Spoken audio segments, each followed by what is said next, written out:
Tämä on Aktivistiradio. Hyvän puolesta.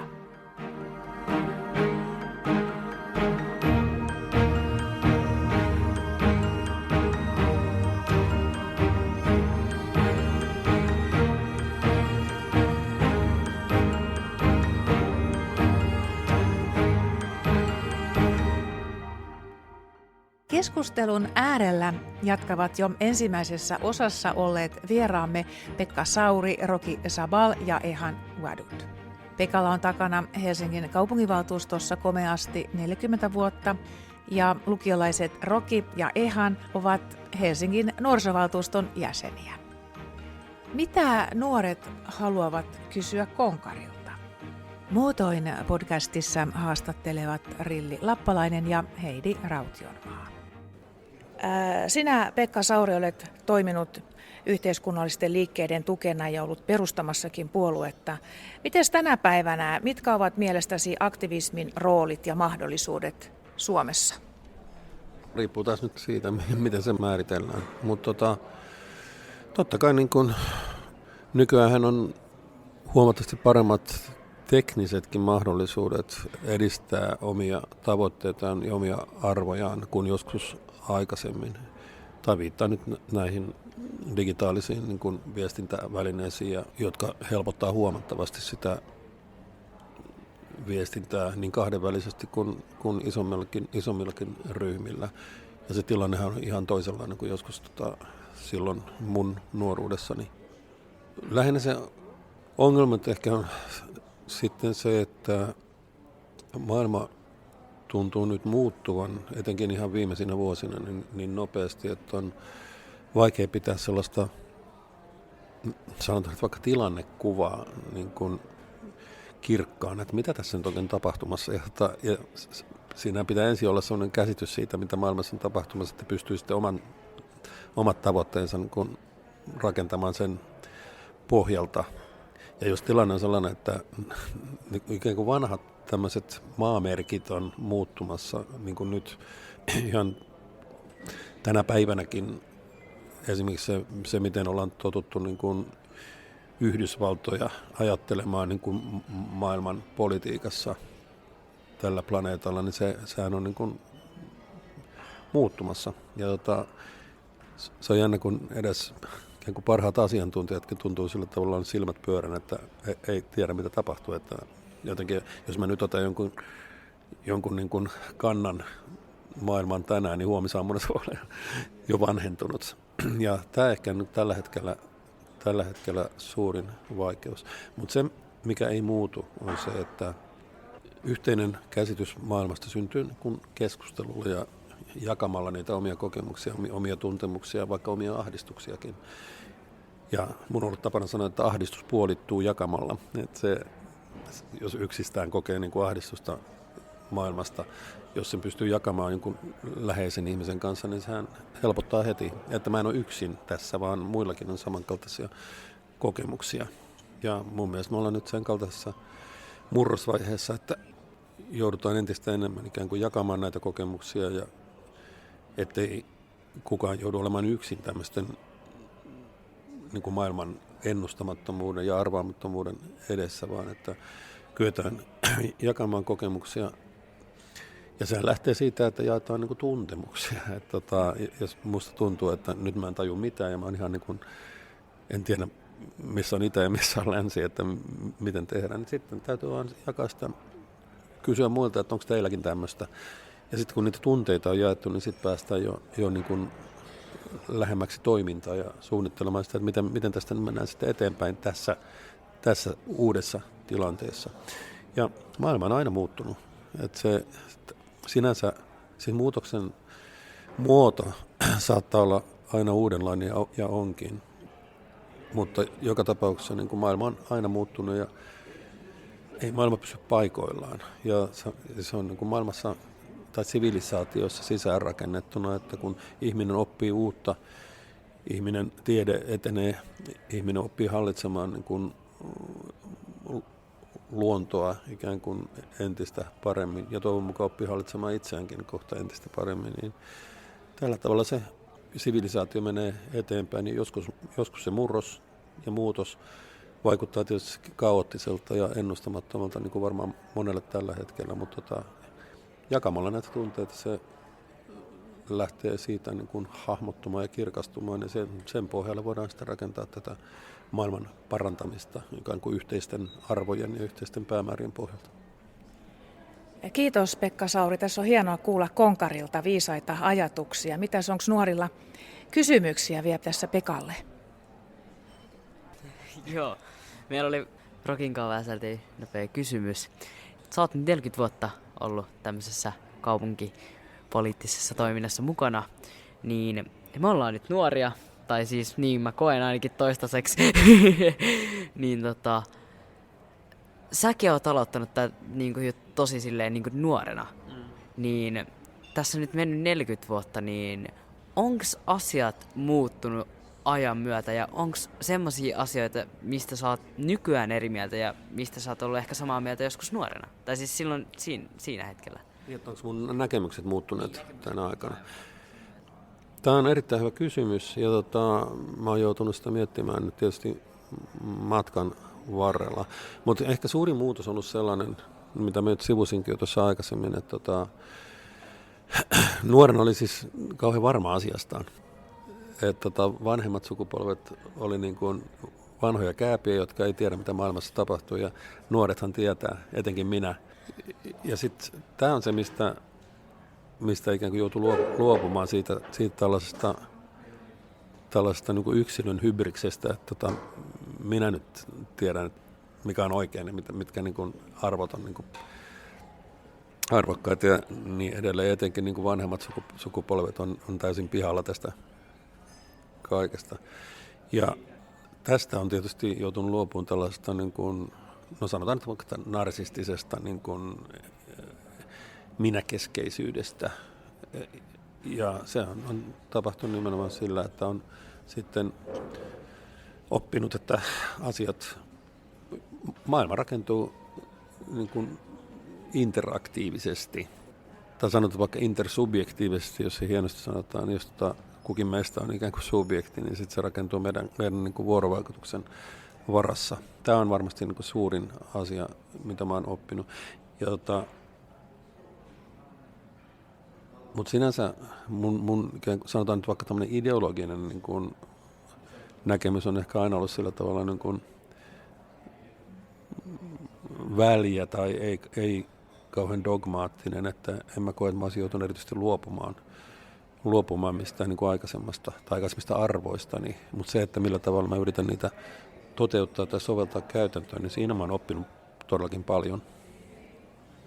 Jos sä niin kuin saisit nytten sanoa pienelle sinälle, joka oli aloittamassa, vinkkejä, ja sitten myös, mitä sä sanoisit niin kuin näille tuleville, jotka on nytten nuoria ja on kasvamassa aikuiseksi, joista niin kuin tulisi tulevaisuuden politiikkoja ja kaupungin politiikkoja, niin mitä sä antaisit vinkkiä niille ja mitä sä niin kuin toivoisit, että muuttuisi silloin, kun ne niin kuin meidän ikäiset on tulevaisuudessa? Mitä mä itselleni sanoisin, on se, tai nuorille itselleni, että murtaudu ulos kuplastasi, puhu muidenkin ihmisten kanssa kuin sun oman kaltaisten ihmisten kanssa. Koska se varsinkin nuorena se helposti käy niin, että sitä etsii niin kuin semmoisen oman samanmielisten jengin, joiden kanssa niin kuin käy sitä keskustelua. Ja sitten se usein käy yhä niin kuin sisäpiiriläisemmäksi. Että se voisi kiteyttää sillä tavalla, että ole mieluummin inklusiivinen kuin eksklusiivinen. Että ota mukaan ihmisiä, äläkä sulje ihmisiä pois. Ja tämä yleensä tarkoittaa sitä, että pitää olla myös sillä tavalla niin kuin maailmankatsomuksellisesti avara, eikä niin kuin dogmaattinen, koska mitä dogmaattisempi olet ikään kuin katsomuksessa, sen sitä enemmän sä suljet vaan ihmisiä ulos sieltä. Sä voit olla oikeassa, mutta kukaan ei äänestä sua. Ja silloin asiat ei kauheasti edisty. Tämä on se niin kuin ohje, mitä mä nyt sanoisin 20-vuotiaalle itselleni ilman muuta. Mitäs nyt tästä eteenpäin? Mitä tekee aktivisti Pekka Sauri seuraavat 10 vuodet? Varmaan nyt kun mä irrottaudun tästä puoluepoliittisesta vaikuttamista, niin varmaan mä edelleen tutkin asioita ja kirjoitan ja puhun ja koitan jatkaa siis yhteiskunnallista vaikuttamista sillä tavalla, niin kuin sanotaanko nyt ulkoparlamentaarisin keinoin. Jätän sitten nuoremmille tämän puoluepoliittisen vaikuttamisen niin kuin teillekin. Ja itse asiassa minun pitää sanoa, että nyt kun pari vuotta sitten nuorisoneuvoston jäsenet sai läsnäolo- ja puheoikeuden kaupunginvaltuuston kokouksissa ja tekin olette ollut siellä mukana. Mä en tiedä, että minkälaista palautetta saanut tästä, mutta sillä on ollut erittäin iso merkitys. Ei niinkään sillä tavalla, että se mitä te sanotte puheenvuoroissanne, se nyt sinänsä vaikuttaisi päätöksentekoon niin kuin suoranaisesti. Mutta se, että te olette siellä, niin se todellakin tuotte sen niin kuin nuorten näkökulman sinne.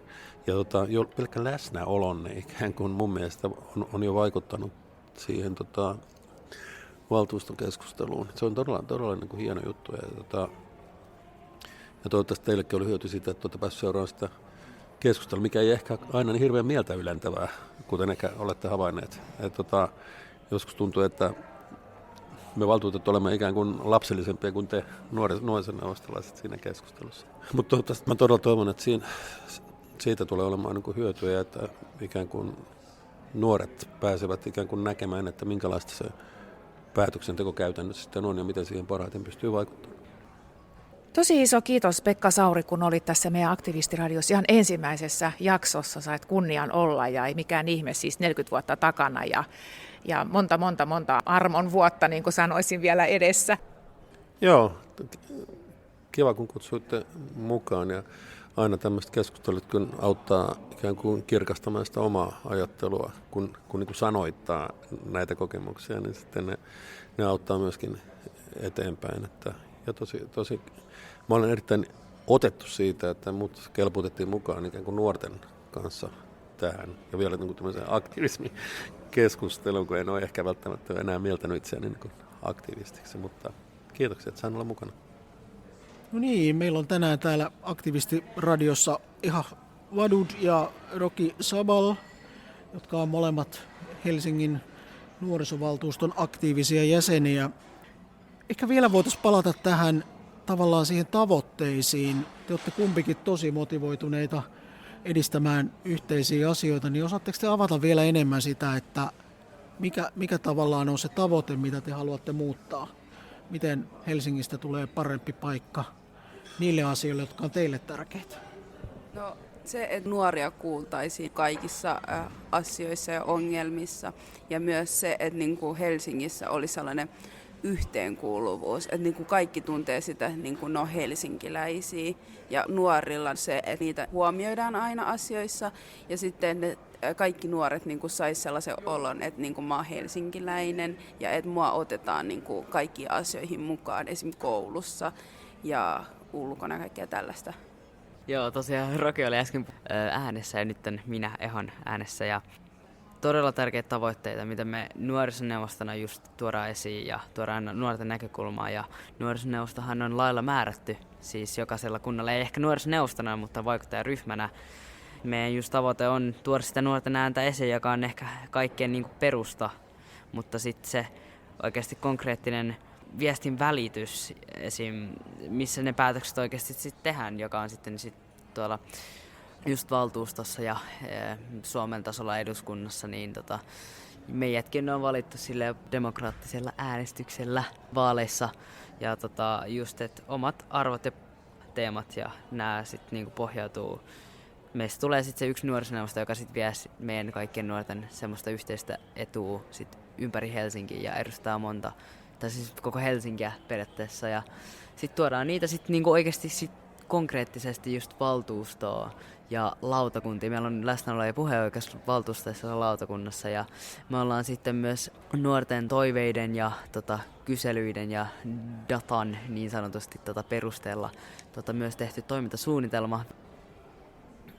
Niin mikä teidät Ehan ja Roki on saanut lähtemään mukaan vaikuttamaan yhteisiin asioihin? Onko jotain semmoista kokemusta vaikka jo lapsuudesta asti? Joo, ainakin henkilökohtaisesti ja omat siis niinku kokemukset ja kaikki, mitä on tapahtunut siis menneisyydessä ja mitä mä oon niinku ehkä itse kokenut, että mä voisin parantaa jollain tasolla ja siitä me ollaan lähdetty niin ruohonjuuritasolla, että Helsingissä on ollut toi ruutibudjetti, niin siellä mä sain tietää, että mä saan vaikuttaa oman alueen toimintaan ja sit se ehkä avasi tien tänne nuorisoneuvostoon. Ja ehkä pääideana on se, että mä oon niin halunnut auttaa muita ja mä oon ehkä nähnyt sellaisia asioita, mitä muut ei ehkä välttämättä ole nähnyt oman niin henkilökohtaisten kokemuksien kautta ja ei ole ollut just sitä äänen välittäjää, niin sit jonkun pitää sen ääni välittää. Mulla on silleen ihan sama. Silleen, että niinku vaan haluaa niinku vaikuttaa silleen, parantaa niinku niiden, joiden ääntä ei kuulla. Me tarvitaan niinku tässä kaupungissa paljon nuoria, jotka uskaltaa kysyä muilta nuorilta ja tuoda se muiden nuorten niinku ne jutut, ongelmat aikuisille. Se on niinku tosi tärkeää silleen. Ja just meillä on ne vaalit. Silleen saadaan just ääntä jaettua. Et jos jollakin on esim. Ilmasto pääteemana ja haluaa tuoda just ilmastojuttuja, niin sit hänet valitaan ja jotka on ilmaston puolella tai siis niinku, että haluaa just edistää sitä, niin sit hänet valitaan ja sit hän vie sit niinku nuorisoneuvostossa sitä asiaa eteenpäin. Et hyvä, että nuorisoneuvostossa on tietyllä tapaa vaalit, että silleen just saadaan niinku kaikenlaista porukkaa, monimuotoista porukkaa viemään kaikkien asioita eteenpäin. Ei vaan yhden asiaa, vaan kaikkien asiaa. Ja mä toivoisin esimerkiksi näissä tulevissa nuorisoneuvoston vaaleissa, jotka tapahtuu syksyllä, että niin kuin moni nuori uskaltaisi niin kuin mennä siihen. Uudet kokemukset on vaan plussaa, että siinä ei ole mitään miinusta. Ja yhdenkin elämän vaikuttaminen on jo voitto. Se, että sä niin kuin uskallat, niin se on tosi iso askel, koska jos sä saat sun sanan sanottua, niin sit sä saat samalla niin kuin muidenkin, jotka on sun takana olevien sanat sanottua. Vaikuttamisessa on vaan niin kuin plussaa, että siinä ei koskaan voi tulla miinusta. Siinä niin kuin oppii ja pääsee auttaa muita. Että se, että jos toisten ihmisten auttaminen on sulle niin kuin tärkeä, niin silloin mun mielestä niin kuin pitäisi niin kuin mennä vaikuttamiseen. Tai silleen. Mikä teidän arvio tällä hetkellä on siitä, että kuinka aktiivisia nuoret on, kuinka paljon niitä kiinnostaa tämmöinen yhteisten asioiden edistäminen? Mun mielestä nuori niin kuin kiinnostaa tosi paljon, koska niin kuin loppujen lopuksi me ollaan se tulevaisuuden aikuiset. Et meitä kiinnostaa, että tämä maapallo olisi vielä pystyssä. Että kun nämä aikuiset rakentaa sitä meille, niin että se silti olisi niin kuin hyvänä, kun me mennään, eikä niin kuin hajanaisena. Kyllä mä uskon, että Helsingissä monia nuoria kiinnostaa tosi paljon kaikkea, niin kuin politiikka ja kaikki tällaiset yhteiskuntaan vaikuttavat asiat. Että se silleen liittyy vaan tulevaisuuteen. Että tulevaisuuden huolet voi olla yksi syy, miksi monia kiinnostaa. Me ei olla nyt ehkä mitään asiantuntijoita tässä, mutta silleen, että kokemusasiantuntijoita jonkin verran, mutta siis veikkaan, että kyllä nuoria siis niinku kiinnostaa. Että jos ei ehkä itse uskalla sanoa, niin on sitten joku tyyppi, joka puhuu sit puolesta puhuja. Musta tuntuu enemmän nuorilla on se sosiaalinen media. Että vanhemmilla henkilöillä on joku toinen, mutta että nuorilla on niinku se sosiaalinen media. Et esimerkiksi jos joku postaisi Instagramiin jostain aiheesta ja sitten niinku moni alkaa jakaa sitä, niin se niinku aihe saa silloin jo näkyvyyden. Ja sitten niinku musta tuntuu silloin, että siihen otetaan sitten huomioon paljon enemmän. Et ei tarvitse mennä sinne ihan eteen, mutta sosiaalisella medialla saat jotain jo tehtyä. Suurkiitos Ehan ja Roki. Ihan mielettömän hieno keskustelu. Tärkeitä näkökulmia nostitte esiin ja tässä on semmoinen olo, että ei huolta huomisesta, kun tämänkaltaisia uusia tulevaisuuden toivoja aktivisteja nyt jo tässä vaiheessa on vaikka kuinka paljon olemassa. Eli siinä mielessä on äärettömän hyvä uutinen, että yhteiskunnalliset asiat kiinnostaa nuorempiakin sukupolvia ja sitä kautta löytyy sitten myöskin sitä yhteisiä käsipareja, jotka on valmiit kantaa vastuuta ja tekemään töitä sen eteen, että saadaan hyvä tulevaisuus sekä tälle maapallolle että maapallolla eläville ihmisille ja muille elollisille. Eli siinä mielessä kyllä on kiva ollut jutella teidän kanssa tänään tästä ja kaikkia hyvää aktivismiinne tulevaisuudessakin. Joo, mun puolesta kans Ehan Wadud ja Roki Sabal tosi paljon kiitoksia. Ja tässä kun oli puhetta, että nuorissa on tulevaisuus, mutta kun teitä kuuntelee, niin nuoret, te olette jo nyt täällä ja vaikutatte ja toimitte ja se on vallan upeata, koska sitä kautta juuri se tulevaisuuskin tulee loistavaksi. Kiitos teille. Yes, kiitos tosi paljon ja kiitos kutsusta ja kiitos myös nuorisoneuvoston puolesta. Kiitos, että me saatiin olla täällä ja musta tuntuu, tää on tosi hyvä tai silleen. Et kiitos nuorisoneuvoston ja meidänkin puolesta. Tämä on Aktivistiradio. hyvän puolesta.